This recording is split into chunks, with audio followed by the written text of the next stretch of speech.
नमस्कार दोस्तों, मैं अंशुमान शुक्ला स्वागत करता हूं आपका तक्षशिला ट्यूटोरियल के ऑनलाइन चैनल पर।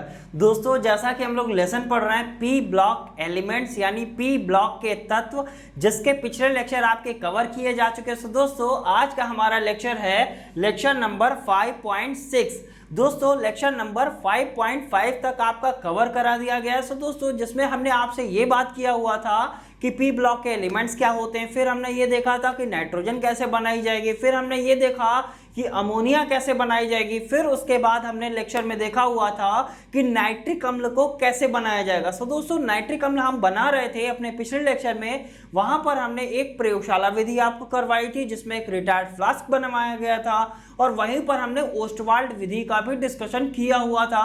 और दोस्तों, उसी ओस्टवाल्ड विधि को हम लोग आगे पढ़ेंगे और उसमें देखेंगे कि उस ओस्टवाल्ड विधि में कौन कौन सी रिएक्शंस मेंशन की गई हैं। दोस्तों, जैसा कि हमने लास्ट लेक्चर यानी 5.5 में कुछ यहीं पर आपको ड्रॉप किया गया था कि ये बताया गया था कि इसके आगे का डिस्कशन कहाँ किया जाएगा, अगले लेक्चर में किया जाएगा। दोस्तों, ये जो अगला लेक्चर है वो आज का ही लेक्चर है। इसी लेक्चर में हम आपसे ये बताएंगे कि यहाँ से जो अमोनिया और ऑक्सीजन है, जब ये अंदर जाती है, किस कक्ष में जाती है, उत्प्रेरक कक्ष में जाती है, तो क्या होता है।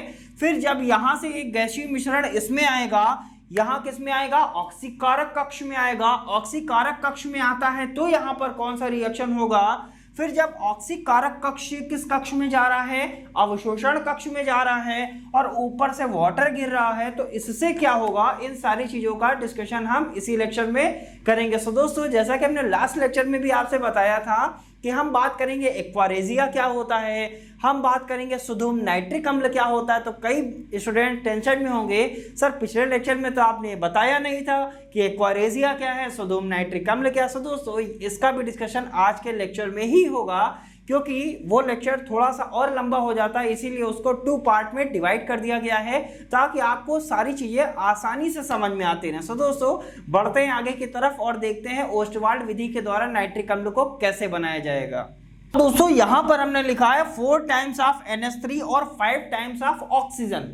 अब दोस्तों, इसको ऊपर का हटा देते हैं ताकि हम रिएक्शन को यहीं पर लिख देंगे, ताकि आपको सारी चीजें आसानी से समझ में आ जाएंगी। दोस्तों, 4 टाइम्स ऑफ अमोनिया और 5 टाइम्स ऑफ ऑक्सीजन, चलिए लिखते हैं। 4 टाइम्स ऑफ अमोनिया लिख लिया और 5 टाइम्स ऑफ ऑक्सीजन किस कक्ष में गई, उत्प्रेरक कक्ष में गई। यही तो किया कि अमोनिया और ऑक्सीजन को हम कहां भेजते हैं, पहले उत्प्रेरक कक्ष में। इस उत्प्रेरक कक्ष में कौन सा उत्प्रेरक कार्य करता है, तो आंसर क्या होगा, सर यहां पर प्लेटिनम उत्प्रेरक होता है। इसका मतलब यहां पर जो उत्प्रेरक होगा वो क्या होगा, पीटी होगा। पीटी को ही तो प्लेटिनम बोलते हैं, और प्लेटिनम क्या करता है, ये उत्प्रेरक का कार्य करता है। जब ये उत्प्रेरक का कार्य करेगा तो अमोनिया और ऑक्सीजन क्या करेंगे, आपस में रिएक्शन करेंगे, और रिएक्शन करके बनाएंगे क्या सर, नाइट्रिक ऑक्साइड बनाएंगे। क्या बनाएंगे, नाइट्रिक ऑक्साइड। इसको क्या बोलते हैं, NO लिखा है तो क्या बोलेंगे, इसको नाइट्रिक ऑक्साइड बनाएंगे।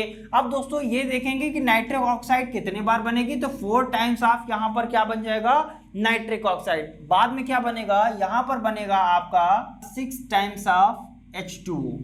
ठीक है, क्या बना, सबसे पहले अमोनिया और ऑक्सीजन उत्प्रेरक कक्ष में जाती है, जिसमें प्लेटिनम उत्प्रेरक का कार्य करता है। प्लेटिनम उत्प्रेरक की उपस्थिति में अमोनिया और ऑक्सीजन अभिक्रिया करके क्या बनाती है, नाइट्रिक ऑक्साइड बनाती है। अब दोस्तों, यहां पर हम सारी लैंग्वेज का यूज कर रहे हैं, लेकिन कोई भी लैंग्वेज हमने यहाँ पर लिखी नहीं है। और दोस्तों, ये सारी लैंग्वेज और इन सभी चीज़ों का डिस्कशन जो होगा वो आपको कहाँ मिलेगा, वो आपको हैंड रिटेन नोट्स में मिल जाएगा। वो हैंड रिटेन नोट्स आपको कहाँ मिलेंगे, जैसा सभी को पता रहता है, हर वीडियो में हम आपको बताते हैं कि क्या होता है। डिस्क्रिप्शन बॉक्स में नीचे लिंक दिया गया है, लिंक पर जाना है, क्लिक करना है, PDF को डाउनलोड करना है और पढ़ाई जरूर करनी है। बस ये इतना ध्यान रखिएगा कि पढ़ाई आपको जरूर करनी है। दोस्तों, यहां पर हमने क्या किया, सर अमोनिया और ऑक्सीजन उत्प्रेरक कक्ष में जाती है, जिसमें प्लेटिनम उत्प्रेरक का कार्य करता है। अतः प्लेटिनम उत्प्रेरक की उपस्थिति में अमोनिया और ऑक्सीजन नाइट्रिक ऑक्साइड बनाती है। अब दोस्तों, यहां क्या बन गया आपका, नाइट्रिक ऑक्साइड। इस वाले कक्ष में क्या बना है, ये वाली अभिक्रिया हुई किस कक्ष में, उत्प्रेरक कक्ष में, और उत्प्रेरक कक्ष में बना क्या, इसको बोलते हैं नाइट्रिक ऑक्साइड। अब यहाँ जो नाइट्रिक ऑक्साइड बना है वो कहाँ जाएगा, ऑक्सीकारक कक्ष में जाएगा। सिंपल सी बात है। यहां से जो नाइट्रिक ऑक्साइड बना है यानी NO जो बना है इस वाले कक्ष में, वो इस कक्ष में आया और ऑक्सीकारक कक्ष में होगा क्या सर, ये ऑक्सीजन से रिएक्शन करेगा। जब ये ऑक्सीजन के साथ रिएक्शन करता है तो क्या बनाएगा, तो दोस्तों इसको हम यहां पर लिख लेते हैं। यहां क्या बनाएगा, नाइट्रोजन डाइऑक्साइड बनाएगा। क्या बनाएगा, नाइट्रोजन डाइऑक्साइड। यहां पर 2 टाइम्स ऑफ NO लिख लेते हैं। ये क्यों बनाया नाइट्रोजन डाइऑक्साइड, यहां पर लिखा है NO2। जहां पर 2 लिखा होता है उसको क्या बोलते हैं, डाई बोलते हैं कि नहीं। ये हो गया नाइट्रोजन, ये हो गया डाई, O फॉर ऑक्साइड, यानी ये क्या बनाया, नाइट्रोजन डाइऑक्साइड। कब बनाएगा, जब उत्प्रेरक कक्ष से प्राप्त नाइट्रिक अम्ल कहाँ आता है, या नाइट्रिक एसिड हमारा कहाँ आता है, ऑक्सीकारक कक्ष में जाता है, तो ये ऑक्सीजन से अभिक्रिया करके क्या बनाता है, नाइट्रोजन डाइऑक्साइड। चलिए यहाँ पर ये वाली रिएक्शन भी लिख लेते हैं। 2 times of NO plus O2 gives out 2 times of NO2। तो यहां तक की कहानी तो आपको समझ में आ गई होगी। करना क्या है, सबसे पहले अमोनिया और ऑक्सीजन जब उत्प्रेरक कक्ष में जाता है तो ये वाली अभिक्रिया करके प्लेटिनम की उत्प्रेरक की उपस्थिति में क्या बनाएगा, नाइट्रिक ऑक्साइड बनाएगा। फिर ये जो नाइट्रिक ऑक्साइड होता है वो ऑक्सीजन के साथ रिएक्शन करेगा और क्या बनाएगा, नाइट्रोजन डाइऑक्साइड बनाएगा। किस कक्ष में बनाएगा, ऑक्सीकारक कक्ष में बनाएगा। अब यहां जो आपका नाइट्रोजन डाइऑक्साइड बना हुआ है ये किस कक्ष में जाएगा, अवशोषण कक्ष में जाएगा। और इसमें होगा क्या, ये जो नाइट्रोजन डाइऑक्साइड है यानी यहां से जो NO2 बना है उस पर क्या होगा, वो किससे रिएक्शन करेगा, ऊपर से क्या आ रहा है, वाटर। और वाटर का फॉर्मूला जैसा सभी को नहीं पता होगा, नहीं ऐसा नहीं है, सभी को क्या होता है, पता होता है। वाटर का फॉर्मूला क्या होता है, H2O होता है। यानी ये जो नाइट्रोजन डाइऑक्साइड है ये ऊपर से आते हुए वाटर के साथ रिएक्शन करेगा और क्या बनाएगा, नाइट्रिक अम्ल बनाएगा। क्या बनाएगा, नाइट्रिक अम्ल। यहां क्या बन जाएगा, HNO3। और यहां पर नाइट्रोजन डाइऑक्साइड 2 टाइम्स था, इसको कर देंगे प्लस यहां पर एक चीज और बन जाएगी, उसको क्या बोलते हैं, HNO2। ये नाइट्रिक अम्ल बनाएगा, ये नाइट्रस अम्ल बनाएगा। क्या है ये, नाइट्रिक एसिड है, ये नाइट्रस एसिड है। कैसे बनाया गया, इस फिगर के माध्यम से बनाया गया। और फिगर में क्या करना है, सबसे पहले आपको उत्प्रेरक कक्ष बनाना है, ऑक्सीकारक कक्ष बनाना है और अवशोषण कक्ष बनाना है। जो उत्प्रेरक कक्ष है इसमें अमोनिया और ऑक्सीजन रिएक्शन करेगा। किस उत्प्रेरक की उपस्थिति में, प्लेटिनम उत्प्रेरक की उपस्थिति में आपस में अभिक्रिया करते हैं और अभिक्रिया करके क्या बनाएंगे, नाइट्रिक अम्ल बनाएंगे या नाइट्रिक एसिड बनाएंगे। फिर ये जो नाइट्रिक एसिड है वो किसके साथ रिएक्शन करेगा, ऑक्सीजन के साथ अभिक्रिया करेगा। ये ऑक्सीजन के साथ अभिक्रिया करके क्या बनाता है, नाइट्रोजन डाइऑक्साइड बनाता है। फिर ये जो नाइट्रोजन डाइऑक्साइड है ये कहाँ आता है, अवशोषण कक्ष में आता है। इस अवशोषण कक्ष में आएगा तो ऊपर से क्या गिर रहा है, वाटर यानी H2O। जब ये H2O आ रहा है तो इस H2O के साथ रिएक्शन करेगा, कौन करेगा, नाइट्रोजन डाइऑक्साइड करेगा।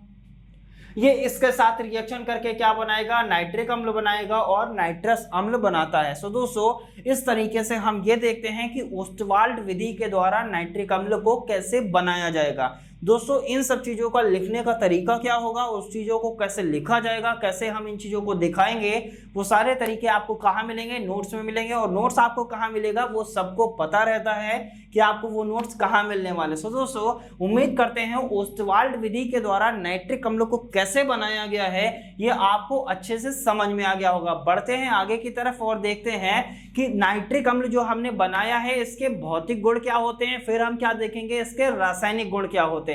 आइए दोस्तों इसको हटाते हैं और लिखते हैं नाइट्रिक अम्ल के भौतिक गुण। दोस्तों बात करते हैं नाइट्रिक अम्ल के भौतिक गुण, जिसके आपके छोटे छोटे पॉइंट्स लिखे हुए हैं। इन पॉइंट को ध्यान रखना है। सबसे पहला पॉइंट लिखा हुआ है यह जल में विलेय है। ठीक है, विलेय का मतलब क्या होता है, ये जल में घुल जाती है। कौन घुल जाती है, नाइट्रिक अम्ल घुल जाती है। जो नाइट्रिक एसिड होती है वो जल में सॉल्युबल होती है।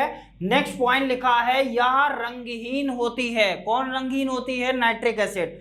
रंगहीन का मतलब होता है इसका कोई भी रंग नहीं होता। सफेद अपने आप में एक रंग होता है, ये ध्यान रखेंगे। जो चीज सफेद है ऐसा नहीं है कि वो रंगहीन है, सफेद अपने आप में एक रंग होता है। तो अगर कोई चीज सफेद है तो आप ऐसा नहीं कह सकते कि ये रंगहीन है। सो इसका कोई भी रंग नहीं होता है। नेक्स्ट पॉइंट लिखा हुआ है इसमें विशेष प्रकार की क्या होती है, गंध होती है, यानी इसमें एक प्रकार की गंध होती है। नेक्स्ट पॉइंट लिखा हुआ है यह त्वचा के लिए क्या होती है, हानिकारक होती है। चलिए भाई कैसे हानिकारक होती है इसका भी पता करना पड़ेगा। लिखा हुआ है यह त्वचा पर पीले रंग के फफोले डाल देती है। अब दोस्तों हमको समझ में आ गया कि ये त्वचा के लिए क्यों हानिकारक है। अगर ये त्वचा पर पड़ जाती है तो आपका क्या होगा सर, वहां पर आपकी त्वचा पर पीले रंग के क्या पड़ जाएंगे, फफोले पड़ जाएंगे। जैसे जलने के बाद क्या हो जाते हैं, फफोले टाइप के पड़ जाते हैं। उसी तरीके से जब नाइट्रिक एसिड अगर आपकी गलती से त्वचा पर गिर जाती है तो वो पीले रंग के फफोले को डाल देती है। सो दोस्तों उम्मीद करते हैं ये पांचों पॉइंट आप ध्यान रखेंगे। इनको सिर्फ ध्यान रखना है, एक दो पॉइंट दिखा देने हैं बस, उस तरीके से कैसे मैनेज करना है ये सारी चीजें इस तरीके से हमने यहाँ पर डिफाइन की हुई हैं। इन चीजों को हम लोग लिखेंगे। अब बढ़ते हैं आगे की तरफ और देखते हैं कि नाइट्रिक अम्ल के रासायनिक गुण क्या होंगे। सो दोस्तों बढ़ते हैं रासायनिक गुण की तरफ। तो दोस्तों बात करते हैं नाइट्रिक अम्ल के रासायनिक गुण की बात करते हैं। रासायनिक गुण में हमने सबसे पहला गुण लिखा हुआ है सोडियम नाइट्रिक अम्ल। ये बहुत बार आया हुआ है, एक नंबर का क्वेश्चन आता जरूर है कि सोडियम नाइट्रिक एसिड आखिरकार क्या होता है। सो दोस्तों लिखा गया है पहला पॉइंट, यह किस रंग का होता है, सबसे पहला है यह पीले रंग की होती है। जो सोडियम नाइट्रिक एसिड होती है उसका रंग कैसा होता है, पीला होता है, यानी पीले रंग की होती है। नेक्स्ट क्या होता है, ये ऑक्सीकारक होती है। ठीक है, दो पॉइंट पता चल गए। पहला सोडियम नाइट्रिक एसिड जो होती है वो पीले रंग की होती है और दूसरा पॉइंट क्या हो गया, ये ऑक्सीकारक होती है। नेक्स्ट आखिरकार ये जो सोडियम नाइट्रिक अम्ल है इसको कैसे प्राप्त किया जाएगा इसके बारे में भी लिखा गया है। लिखा है पोटेशियम नाइट्रेट की सल्फ्यूरिक अम्ल से स्टार्च की उपस्थिति में अभिक्रिया द्वारा सोडियम नाइट्रिक अम्ल प्राप्त होती है। सबसे पहले हमने यहां पर क्या लिया है, पोटेशियम नाइट्रेट की किसके साथ अभिक्रिया करा रहे हैं, सल्फ्यूरिक अम्ल के साथ अभिक्रिया करा रहे हैं। किसकी उपस्थिति में करा रहे हैं, सो दोस्तों यहां क्या लिखा गया, स्टार्च की उपस्थिति में पोटेशियम नाइट्रेट सल्फ्यूरिक अम्ल के साथ किसकी उपस्थिति में अभिक्रिया करेगा, स्टार्च की उपस्थिति में जब अभिक्रिया करेगा तो वहां पर आपको क्या मिलेगा, सोडियम नाइट्रिक अम्ल प्राप्त होता है। सो दोस्तों पोटेशियम नाइट्रेट का फॉर्मूला क्या होता है, KNO3। ये क्या हो गया, potassium nitrate, no doubt. Sulphuric acid का फॉर्मूला तो किसी को नहीं पता होगा, नहीं ऐसा नहीं है, सबको पता है। फॉर्मूला क्या होता है, H2SO4, यही तो होता है। गिव्स आउट किसकी उपस्थिति में, स्टार्च, और स्टार्च का फॉर्मूला हमने कार्बोहाइड्रेट में आपको क्या बताया था, C6H10O5 का होल N। ये क्या होता था, स्टार्च का फॉर्मूला। पोटेशियम नाइट्रेट सल्फ्यूरिक अम्ल के साथ स्टार्च की उपस्थिति में जब अभिक्रिया करता है तो आपको जो नाइट्रिक अम्ल मिलता है उसी नाइट्रिक अम्ल को हम लोग क्या कहते हैं, सोडियम नाइट्रिक अम्ल कहते हैं। यहां से आपको क्या मिला, सोडियम नाइट्रिक अम्ल, और यहां पर आपको क्या मिला, KHSO4 यानी पोटेशियम हाइड्रोजन सल्फेट मिलता। सो दोस्तों एक नंबर का टॉपिक है, इसको ध्यान रखेंगे। मिनिमम 3 पॉइंट हमने यहां पर लिए गए हैं। सो यहां पर क्या करना है, सोडियम नाइट्रिक अम्ल क्या होता है, पीले रंग का होता है, ऑक्सीकारक होता है, और ये कैसे बनता है, जब पोटेशियम नाइट्रेट सल्फ्यूरिक अम्ल के साथ स्टार्च की उपस्थिति में क्या करता है, अभिक्रिया करता है, तो आपको क्या मिल जाता है, नाइट्रिक अम्ल और पोटेशियम हाइड्रोजन सल्फेट प्राप्त होता है। ये जो नाइट्रिक एसिड होता है इसी को ही हम लोग क्या कहते हैं, सोडियम नाइट्रिक अम्ल। सो दोस्तों बढ़ते हैं अगले रासायनिक गुण की तरफ और इसको हटाते हैं और देखेंगे अगले रासायनिक गुण। तो दोस्तों बात करते हैं रासायनिक गुणों की, जिसमें हमने आपका सबसे पहला रासायनिक गुण बताया है सोडियम नाइट्रिक अम्ल, जिसके बाद हम रासायनिक गुणों की भी बात करेंगे। सो दोस्तों यहाँ पर हमने कुछ और रासायनिक गुण लिखे हुए हैं जिसकी लैंग्वेज आप बहुत ही आसानी से बहुत ही अच्छी तरीके से बना भी सकते हैं। तो जैसा कि हमने रासायनिक गुणों की बात करी थी, पहला रासायनिक गुण ये देखा था कि सोडियम नाइट्रिक अम्ल कैसे बनाया जाएगा। वहां पर हमने आपसे बताया हुआ था कि पोटेशियम नाइट्रेट किसके साथ रिएक्शन करेगा, सल्फ्यूरिक अम्ल के साथ रिएक्शन करेगा। किसकी उपस्थिति में, उपस्थिति आप बिल्कुल ध्यान रखेंगे, स्टार्च की उपस्थिति में जब वो रिएक्शन करेगा तो वहां से जो आपको नाइट्रिक अम्ल मिलेगी उसी को हम क्या कहते हैं, सोडियम नाइट्रिक अम्ल कहते हैं। अब दोस्तों उसके आगे के जो रासायनिक गुण है वो हमने यहाँ पर लिखे हुए हैं। बहुत ही सिंपल से रासायनिक गुण है, हल्की सी रिएक्शन है, ध्यान रखना है। पहला क्या लिखा गया है, 4 टाइम्स ऑफ नाइट्रिक एसिड।